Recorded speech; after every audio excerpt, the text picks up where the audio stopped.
পারস্পরিক পুজো, আমাদের বাড়ির পুরনো পুজো। তো এটা আগে আমাদের অ্যাকচুয়ালি আমাদের গ্রামের বাড়িতে হতো, তো সেটাকে আমরা গত কয়েক বছর হয়েছে এই ডোভার প্লেসের নতুন বাড়িতে আমরা শিফট করেছি। তো এটা আমাদের এখন ডোভার প্লেসের বিশ্বাস বাড়ির পুজো।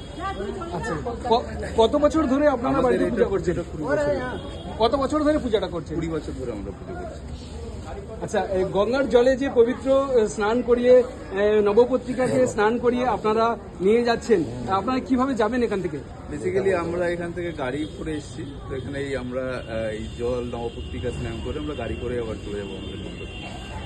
আপামর বাঙালিকে এবং যারা আমাদের দুর্গা প্রতিমা এবং যারা আপনার প্যান্ডেলে ঠাকুর দেখতে যাবেন তাদের জন্য কি বার্তা দেবেন? সবাইকে তো বলবো প্রথমে তো দুর্গাপূজার শুভেচ্ছা, এবং আমি সবাইকে আপনাদের মাধ্যমে ইনভাইট করব আমার বাড়িতে ডোভার প্লেস অনিতাস বিল্ডিং এ। সবাই আপনারা আসুন, আমাদের বাড়ির পুজো দেখুন এবং সবাই খুব খুব ভালো করে পুজো এনজয় করুন। Thank you. ধন্যবাদ।